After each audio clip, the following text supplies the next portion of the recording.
Boa noite, meus irmãos. Eu quero cumprimentar a todos com a graça e a paz do nosso Senhor e Salvador Jesus Cristo. Amém? Amém. Nós temos aqui o privilégio nessa noite de meditar na palavra do Senhor. Eu quero convidar você a, nesse momento, abrir a Escritura Sagrada no Evangelho de Lucas, capítulo 7, do verso 11 até o verso de número 17. Lucas 7, de 11 a 17, se você puder, à medida que encontrar o texto, se colocar em pé, nós vamos pensar aqui nesse texto em que há uma mensagem muito clara aqui que envolve uma mãe, e hoje, Dia das Mães, nós vamos então, com essa história, falar do que Cristo fez na vida de uma mãe, né? Lucas 7, de 11 a 17. Amém? Em dia subsequente, dirigia-se Jesus a uma cidade chamada Naim. Ia com ele numerosa multidão. Como se aproximasse da porta da cidade, eis que saiu o enterro do filho único de uma viúva, e grande multidão da cidade ia com ela. Vendo-a, o Senhor se compadeceu dela e lhe disse: não chores. Chegando-se, tocou o esquife e disse: jovem, eu te mando, levanta-te. Sentou-se que estivera morto e passou a falar. E Jesus o restituiu à sua mãe. Todos ficaram cheios de temor e glorificavam a Deus, dizendo: grande profeta se levantou entre nós e Deus visitou o seu povo. Esta notícia a respeito dele divulgou-se por toda a Judéia e por toda a circunvizinhança. Amém. Vamos orar? Pai, nós te bendizemos nessa noite pela tua palavra. Nós te bendizemos porque temos o privilégio, ó Deus, de ter esse acesso a histórias inspiradas como essa. Histórias que mostram o pastor Jesus indo de encontro a vidas e as transformando. E a nossa oração nessa noite, ó Pai, pedindo perdão pelos nossos pecados, pedindo que o Senhor purifique os nossos corações. É uma oração pedindo ao Senhor que venha de encontro às nossas vidas nessa noite. O Senhor conhece as nossas carências, o Senhor conhece as nossas limitações, o Senhor conhece, ó Deus, aquilo que nós vivenciamos, que está longe dos olhos da comunidade, as dores, os desafios, os medos, as angústias. E o Senhor é o nosso pastor. E nós, ó Deus, na nossa igreja, cremos que o Senhor pastoreia através do Teu Espírito Santo, iluminando o nosso coração, e usa a Tua palavra para falar ao nosso coração, às nossas vidas. O Senhor tem feito isso, ó Deus, na Igreja Unida ao longo dos anos. E nós, ó Deus, mais uma vez, queremos humildemente pedir ao Senhor, fala conosco nessa noite. Ao Teu povo que aqui se reúne, aos que estão, ó Deus, nos acompanhando online. Que o Senhor nos visite com graça, por meio da Tua palavra, por meio da ação do Teu Espírito Santo. Que nós diminuamos, que diminua eu, e que o nome, e somente o nome de Jesus seja exaltado. Essa é a nossa oração sincera, diante do Senhor, em nome de Jesus. Amém. Os irmãos podem se assentar. Eu quero meditar com vocês nessa noite, meus irmãos, sobre Jesus, o pastor incomparável, o encontro da morte com a vida. Olhando aqui para esse texto de Lucas, capítulo 7, do verso 11 ao 17, Jesus, o pastor incomparável, o encontro da morte com a vida. Nós temos aqui 3 argumentos, olhando para esse texto, que é o encontro de 2 multidões, a compaixão do bom pastor e a morte não tem poder sobre o príncipe da vida. Esses são os meus 3 argumentos com vocês nessa noite. O encontro de duas multidões, a compaixão do bom pastor e a morte não tem poder sobre o príncipe da vida. É Lucas quem nos conta essa história. É uma história que eu gosto muito porque Lucas é esse historiador, médico, que ele é detalhista na forma como ele narra suas histórias, e quando nós nos encontramos com Lucas, lá no início do livro que leva o seu nome, o médico, o historiador, ele diz que fez uma acurada investigação, e essa acurada investigação levou a contar as histórias que estão no Evangelho. Nós sabemos disso. Mas por que eu estou contando isso aqui para vocês? Porque Lucas tem uma característica interessante. Lucas é esse autor que coloca histórias que os outros não colocaram. Ele coloca registros que não estão nos outros evangelhos. E é interessante porque Lucas é o único dos autores evangelistas que conta essa história que nós acabamos de ler aqui nessa noite. Essa história desse encontro de Jesus com a viúva de Naim. E aí a gente já começa a mostrar para vocês esses elementos que chamam a atenção. Porque Naim não era o nome do marido da viúva, né? Viúva de Naim, Naim era o marido dela. Não, Naim era uma cidade. Naim era uma cidade que ficava próxima de Nazaré, na região da Galileia, por volta de 7 quilômetros de distância. Ou seja, não eram, naqueles dias, nas formas de você se locomover de uma cidade para outra, os meios que ali existiam de boas estradas, não era difícil acessar a cidade de Naim. Mas o fato é que Lucas está contando essa história naquele momento do ministério de Jesus, em que Jesus está cercado por multidão. Eu sempre gosto de dar esse destaque nas fases do ministério de Jesus, porque há uma fase do ministério de Jesus em que ele está cercado de multidão, mas esse mesmo Jesus tem uma outra fase do ministério dele em que ele afasta a multidão, e ele faz isso na pregação. E é muito interessante isso, porque ele até no final vira para os discípulos e fala assim: vocês também não querem ir embora, não? E aí Pedro diz, para onde iremos? Só tu tens a palavra de vida eterna. Há fases distintas no ministério de Jesus, mas essa fase aqui, em que essa história acontece, é aquele momento que por onde Jesus está indo, as pessoas o seguem, há multidões em volta de Jesus, e é essa história que Lucas está apresentando para nós. Nós não sabemos aqui nessa história, o que motivou primeiramente Jesus, no sentido de que se ele virou para a multidão e falou assim: olha gente, eu estou indo ali na cidade de Naim, e a multidão foi com ele. O texto não nos diz isso. O texto diz que Jesus vai, pega a estrada, provavelmente aquela estrada que você sabe que vai dar só num caminho. Ele pega essa estrada e vai em direção a essa cidade, e quando ele vai para essa cidade, provavelmente por ela ser perto, como eu já falei para vocês, então a multidão resolve acompanhar Jesus. E é nessa viagem, com essa multidão, que vai acontecer uma das histórias mais impactantes no ministério de Jesus. Jesus, o pastor incomparável. O encontro da morte com a vida. Meu primeiro argumento com vocês é que Lucas nos apresenta, em primeiro lugar, o encontro de duas multidões. Olha o que diz, versos 11 e 12. E aí é uma sequência que Lucas está narrando, ele diz, em dia subsequente, na sequência da história, dirigia-se Jesus a uma cidade chamada Naim. E aí Lucas apresenta para nós o que está acontecendo, ele diz assim, e iam com ele os seus discípulos e numerosa multidão. Além de falar que multidão já é uma coisa que indica que tem muita gente, Lucas ainda registra, é numerosa, a multidão era grande. Então, entenda isso. Nessa viagem, tem um grande grupo indo com Jesus. Mas Lucas vai apresentar um outro elemento no verso 12.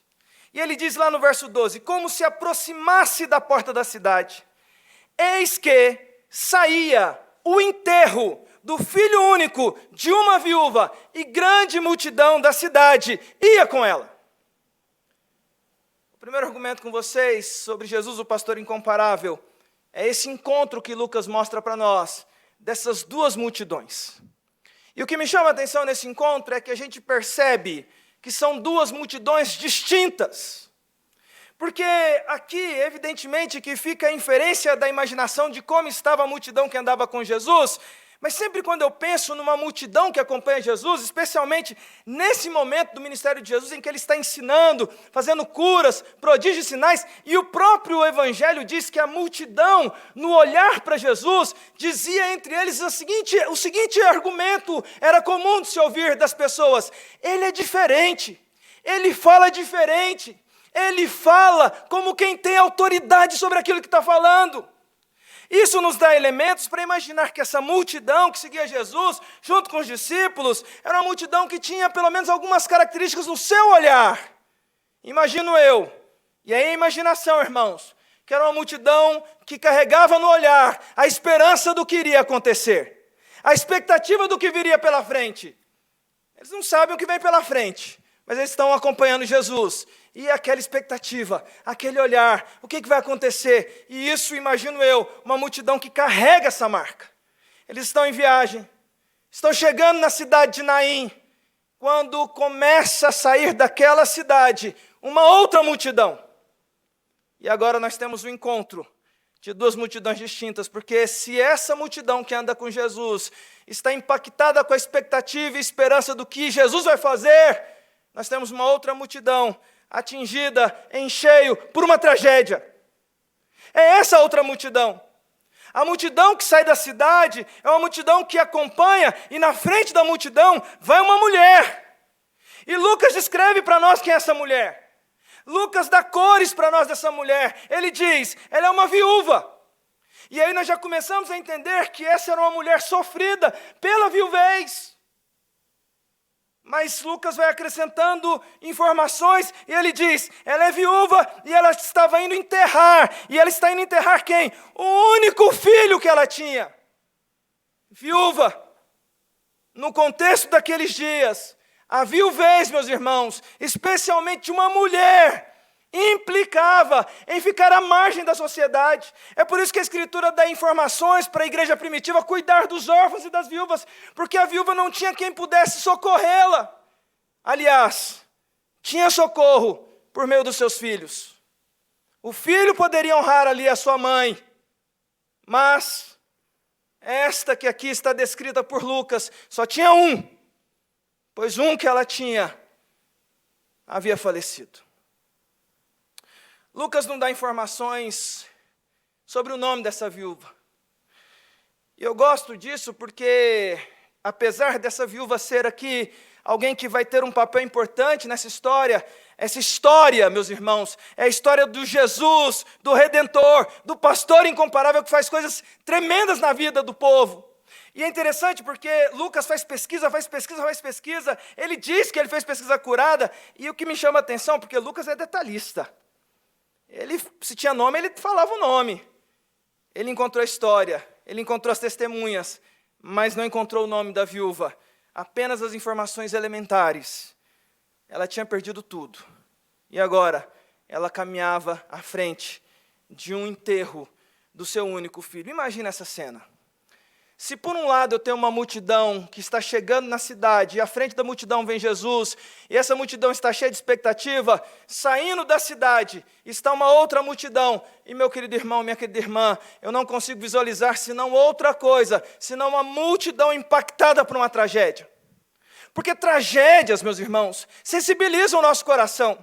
Eu não consigo ver essa outra multidão que está saindo com essa mulher, feliz, sorridente, contando piada. É uma viúva que tinha perdido tudo e perdeu agora o seu único filho. Eu imagino que a tristeza era muito forte naquele lugar, porque a morte tinha atingido aquela casa. Essas duas multidões agora vão se encontrar. Falando sobre tragédias, e eu fico imaginando que essa segunda multidão, impactada por tragédias impactam o nosso coração, irmãos. Mesmo tragédias de pessoas alheias a nós, distantes de nós. Ano que vem, 2024, vamos fazer 10 anos que eu passei um dos momentos mais dolorosos como pastor. Reverendo Hoster e Reverendo Cabarco sabem dessa história. 2014, 9 anos atrás, domingo normal na igreja, dia 4 de junho de 2014. Cheguei na igreja na parte da manhã para ministrar na escola dominical, lá em Goiás, Goianésia, era o pastor titular daquela igreja. Engraçado que naquele dia, como a minha casa, ali no interior de Goiás, a casa do pastor em muitas igrejas fica do lado da igreja. Então, você só dá um pulinho e já está dentro da igreja. Então, o pastor deixa ali para os 5 minutos finais para chegar na igreja, né? Nesse dia, meus irmãos, eu cheguei mais cedo, e eu estava lá na igreja sentadinho, quando de repente alguma coisa me incomodou na minha roupa. Eu não lembro se era a gravata que estava torta, alguma coisa me incomodou. E eu falei, não, eu nunca ia no banheiro da igreja, porque eu tenho um banheiro na minha casa do lado. Tinha um portão que atravessava, eu estava dentro da igreja. Mas aí me incomodou, o culto já estava para começar, eu fui no banheiro da igreja que a gente tinha reformado, estava um banheiro bonito, banheiro dos homens.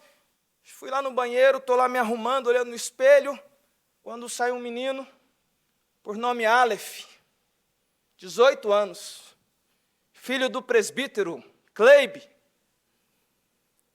O Aleph vira para mim e fala assim, bom dia, pastor. Eu não sabia, que era a minha última conversa com Aleph.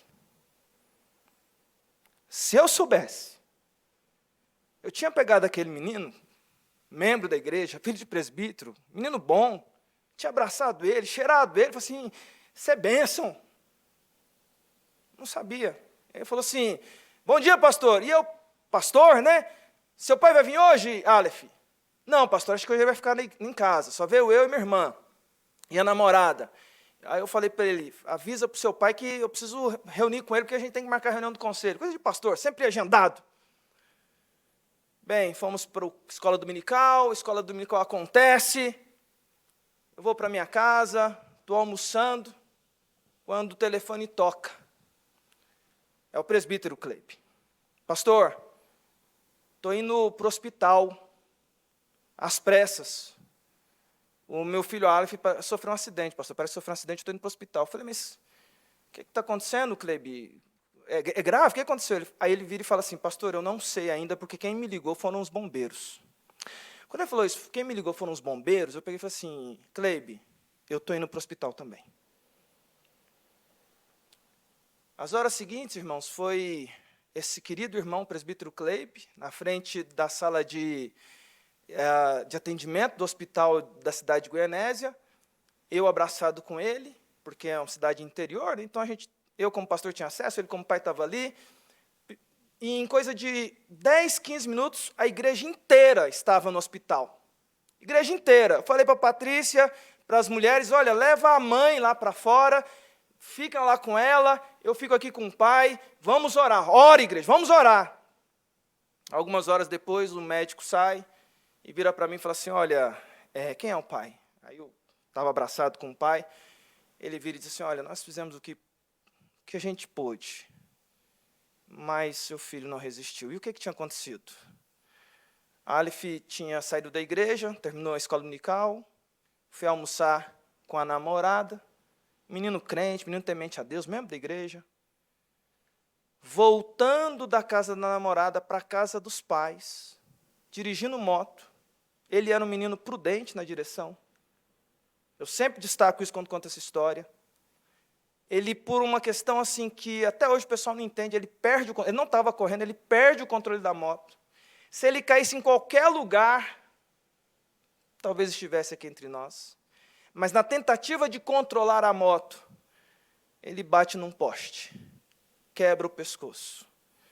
E agora o médico vem e vira para o pai e diz assim, fizemos o que era possível, o seu filho não resistiu. Aquele pai cai, eu caio junto com aquele pai, e aí eu tento levantar aquele pai, e quando eu levanto aquele pai, o médico ainda vira para mim e diz assim, você é o pastor, né? Sou eu. Eu acho que a única pessoa que pode dar essa notícia para a mãe é você, pastor. E lá vou eu, Patrícia estava abraçada com a esposa do presbítero, Abadia, o nome dela, e eu lembro que eu dei essa notícia para a Abadia, depois que eu dei essa notícia para a Abadia, eu fiz uma oração para Deus, falei, Senhor, não me deixa nunca mais ter que dar uma notícia dessa para uma mãe. Bem, por que eu estou contando essa história para vocês? E por que eu estou destacando essa história para vocês? Vocês não conhecem o Aleph, vocês não conhecem o Cleibe, vocês estão ouvindo a minha história que eu vivenciei. E a história dessa tragédia que atingiu essa família, que vai fazer 10 anos, e até hoje eles ligam para mim e falam assim, pastor, nós nunca esquecemos dessas dores. Essa história sensibiliza o seu coração. Essa história sensibiliza o meu coração. Porque nós nos sensibilizamos com tragédia. Quando eu olho para essa segunda multidão, meus irmãos, essa multidão, para mim, ela está em prantos. E esse é o meu primeiro argumento com vocês. Essas duas multidões agora vão se encontrar. Mas antes que elas se encontrem, nós temos um segundo argumento para pensar aqui com vocês nessa noite. Meu segundo argumento é a compaixão do bom pastor. Olha o que diz o versículo 13. Lá diz assim, vendo-a, o Senhor se compadeceu dela e lhe disse, não chores.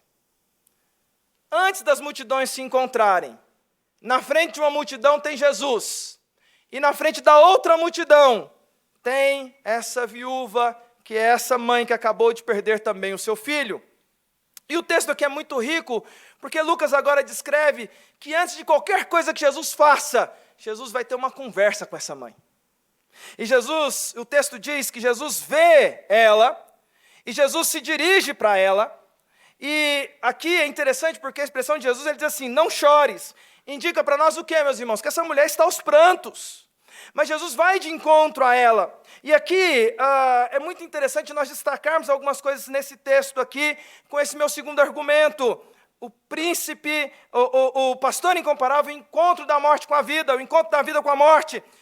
Meu segundo argumento é a compaixão do bom pastor, porque olha o que Lucas coloca para nós aqui.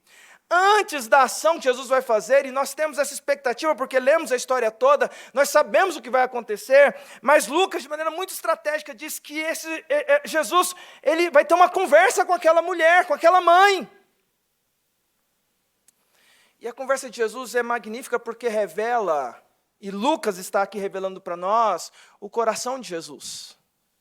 Porque revela algumas coisas desse Deus cuidador e compassivo, porque diz assim, vendo-a. Eu quero afirmar para você aqui nessa noite, meu querido irmão, que essa é uma das alegrias que nós temos de sermos discípulos, de sermos servos, de adorarmos a Jesus. Ele é aquele que nos vê. O texto diz que ele viu essa mulher, e Lucas registra dizendo, ele viu essa mãe. E aí na sequência diz, se compadeceu dela. Essa palavra aqui no original grego é muito interessante, porque a palavra que é usada aqui para compadecer é como se um copo transbordasse. Transbordou desse sentimento no coração de Jesus. Veja, preste atenção. Abre-se uma janela para o coração de Jesus. Esse é um desses textos ricos que você consegue ver o que está passando no coração do rei. E o coração de Jesus para aquela mulher é cheio de compaixão, transbordando. E na sequência ele vai consolar ela dizendo, não chores. E é interessante que ele fala isso antes da ação. Meus irmãos, eu vejo algumas lições muito importantes aqui, olhando para esse segundo aspecto da compaixão de Jesus. E entre as lições aqui importantes que eu vejo, é como é importante entendermos que nós servimos a um Deus que se compadece de nós, que tem prazer em olhar para nós, que reconhece a nossa situação. E sabe por que eu digo isso? Por causa da ação graciosa de Jesus. Bem, eu não sei se você percebeu aqui, mas em nenhum momento do texto há um indício. Lucas não coloca em nenhum momento algum tipo de narrativa que diz assim, olha, havia uma mulher em Naim que pediu a ajuda de Jesus. Olha, havia uma mulher que clamou por Jesus. Olha, havia uma mulher que estava pedindo misericórdia. Meus irmãos, a situação dessa viúva, ela já tinha perdido tudo e ela está indo enterrar o seu filho. Aliás, alguns dizem, inclusive, que a cidade de Naim era uma cidade que não era ali de um povo que servia a Deus. Há estudos nesse sentido. Há gente que defende a tese de que essa mulher, provavelmente, nem do arraial dos judeus ela era. Alguns dizem que talvez, se ela tivesse feito clamores, teria feito clamores a outros deuses. Mas Jesus está lá. E Jesus está com o coração cheio de compaixão por ela. E Jesus está dizendo para aquela mãe, não chores. Meu irmão, eu quero dizer para você aqui nessa noite, que esse texto revela para mim aqui sobre o caráter de Jesus. E nós precisamos relembrar isso para as nossas vidas. E o que é especificamente do caráter de Jesus que me chama a atenção aqui? Não somos nós que vamos a Ele, é Ele que vem até nós. Não somos nós que fazemos alguma coisa. Eu vou fazer uma adoração melhor hoje. Hoje eu vou fazer a oração que a coisa vai acontecer. Aquela expressão, hoje eu vou fazer a oração forte. Hoje eu faço e aconteça. Meu irmão, minha irmã, não é você.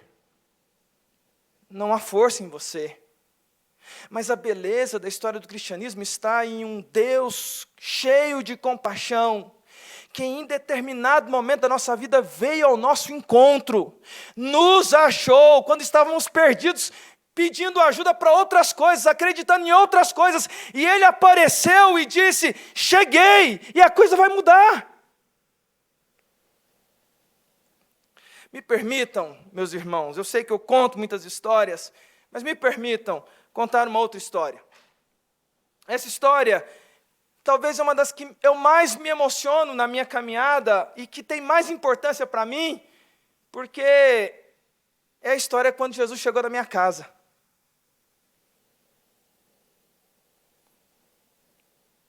A gente não nasceu em berço presbiteriano, berço evangélico. A gente estava longe do caminho do Senhor. E a gente estava fazendo a oração errada. Mas um dia, Jesus veio de encontro à minha casa. O reverendo Roster virou para mim no início da semana e falou assim: Alexandre, faz uma pregação aí que tem alguma coisa com o tema das mães. E casou da minha mãe, está aqui. E me perdoe, irmãos, mas a personagem da história é a minha mãe. Porque assim, lá em 1987, 88, em Anápolis, um presbítero que trabalhava na prefeitura de Anápolis, eu já contei uma parte dessa história aqui na Igreja Unida, um presbítero que trabalhava na prefeitura de Anápolis, foi designado para trabalhar num setor de design da prefeitura, e aconteceu desse presbítero chamado Carlos começar a trabalhar do lado de um senhor chamado Djalma, meu tio. E esse presbítero Carlos, da Igreja Presbiteriana Setor Sul, tinha um testemunho tão bonito, tinha uma postura ética no trabalho tão correta, fazia as coisas de maneira tão excelente, que o meu tio, que não era evangélico, começou a fazer amizade com esse presbítero, e conversa vai, conversa vem, a amizade vai se criando, e o meu tio um dia vira para o presbítero e fala assim: Carlos, você tem alguma coisa de diferente? O que você tem de diferente? Conta para mim. O Carlos, vocês não conhecem o Carlos, eu e minha mãe conhecemos o Carlos. O Carlos é um senhor muito simples. Não é um pregador exponencial, é um homem muito simples, muito sofrido, por sinal. O Carlos vira para ele e diz assim: Djalma, eu conto para você o meu segredo. Vamos fazer o seguinte, eu sou evangélico, sou da igreja presbiteriana, vamos fazer assim, reúne a sua família, e eu vou contar para a sua família o segredo da minha vida. Meu tio achou aquilo interessante, falou assim: mas é tão especial assim? É. E aí meu tio ficou curioso com aquele negócio, 87, 88, lá em Anápolis. Ele vai para minha tia, pergunta para ela se podia fazer esse encontro lá na casa, chamando os familiares. A minha tia acena com sim, fica todo mundo curioso, com o que esse homem vai falar. Aí o meu tio vai chamando os parentes dele, a minha tia vai chamando as parentes dela, entre os parentes, a irmã dela, minha mãe.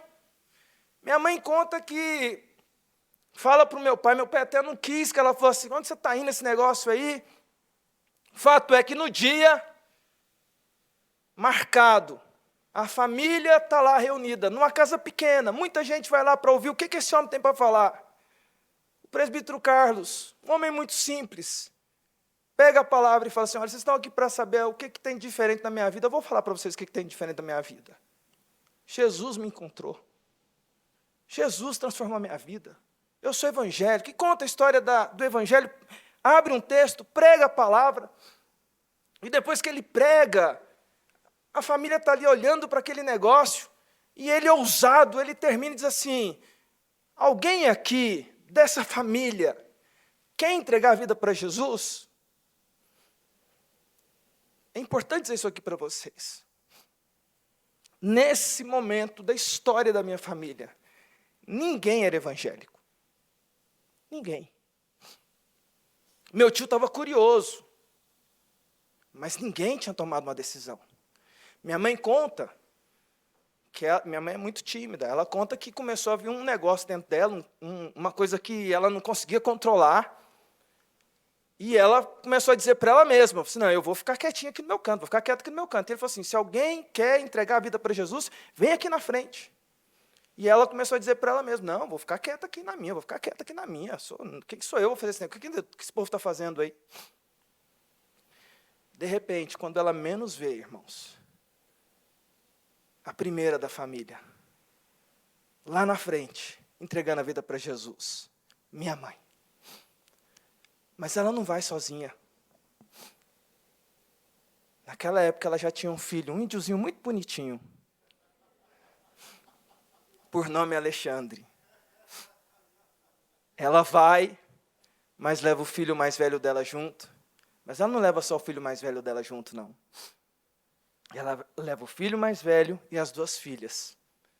E naquele dia, na casa do meu tio, Jesus encontrou a minha família. Ele chegou na nossa casa. E porque ele encontrou com a minha família, ele mudou a minha eternidade, a eternidade da minha mãe, a eternidade de um monte de gente. E ao contar essa história, não é que a história minha, da minha família, é melhor do que a de ninguém. Não é.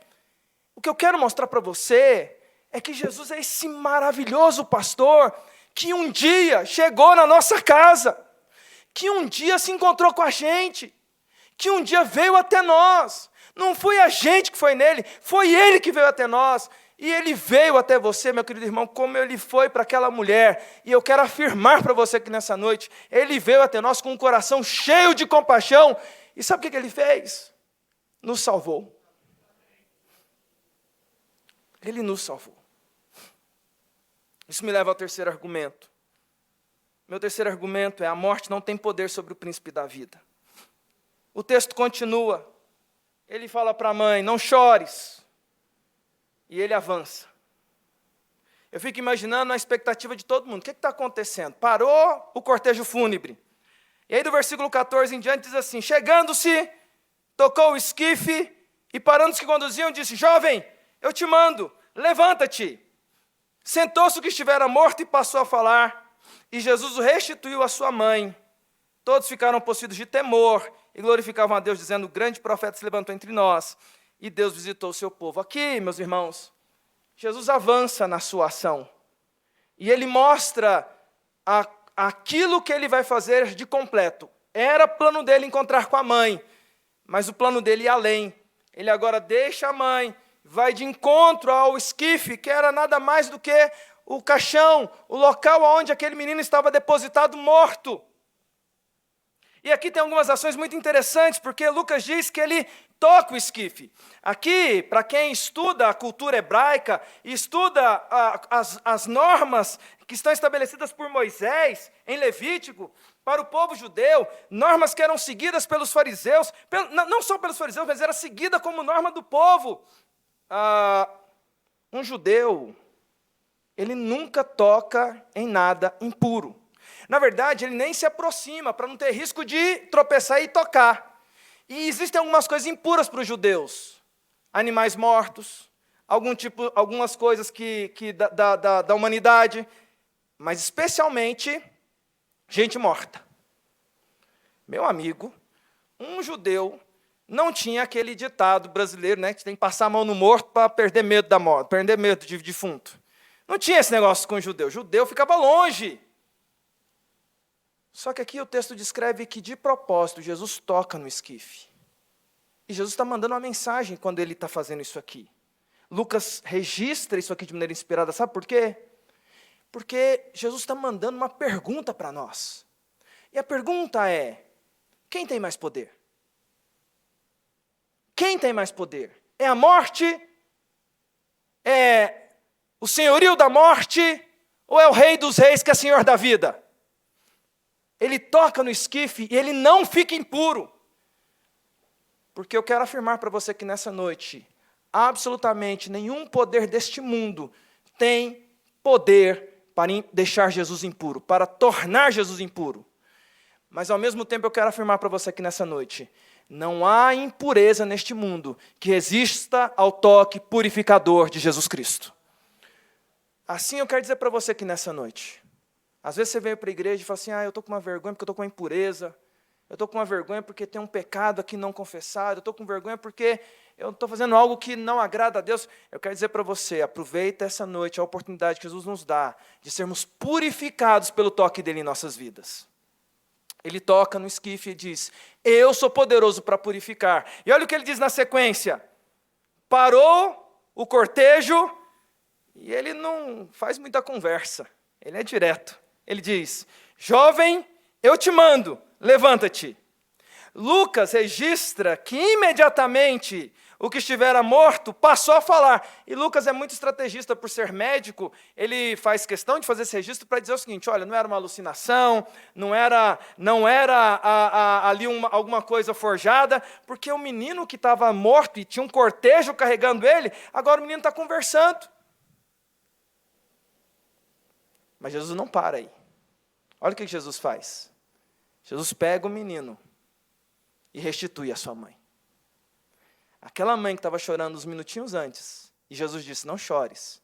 Ele vai até o filho. Ele está compadecido da situação daquela mulher.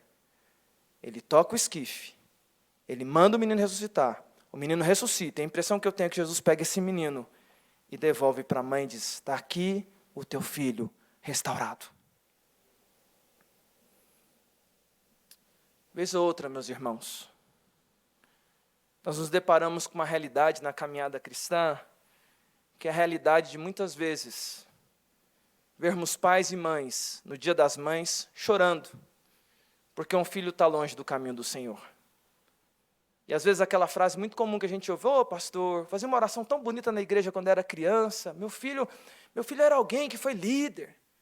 Pastor, meu filho foi alguém que fez muitas coisas na igreja, mas aconteceu uma fase da vida dele, se afastou, não voltou mais, pastor. E ao longo da caminhada cristã nós lidamos com avós, com familiares, não só na relação pai e filho, ou avô e neto, mas quantas vezes a gente vê na igreja pessoas que estão com o coração ferido porque o marido está fora da igreja, a esposa está fora da igreja, um parente muito amado está fora da igreja, uma pessoa que você ama muito está longe, estava nos caminhos do Senhor e hoje está longe dos caminhos do Senhor.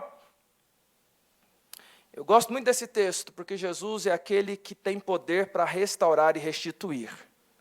Eu quero dizer para você que nessa noite, em nome de Jesus, se tem alguém na sua família longe dos caminhos do Senhor, Jesus é poderoso para restaurar e restituir, pelo poder que há no nome dEle. A gente conhece histórias de igreja que estava reunida em oração, e o filho estava no mundão, e enquanto a igreja orava, o Espírito Santo foi lá, abriu os olhos, e o filho voltou para casa pedindo perdão, porque Deus é poderoso para restaurar. E eu gosto sempre de olhar para essa história e lembrar de uma perspectiva que eu quero deixar com você aqui nessa noite, meu querido irmão, minha querida mãe, querido pai. Lembre-se, aquele que começou boa obra em nós, haverá de completar. Eu gosto muito desse texto porque sempre falo para os pais da aliança, pais e mães da aliança, a aliança que Deus fez com seu filho, através de você, Deus vai cumprir. Deus vai trazer seu filho à presença do Senhor. Não perca a esperança.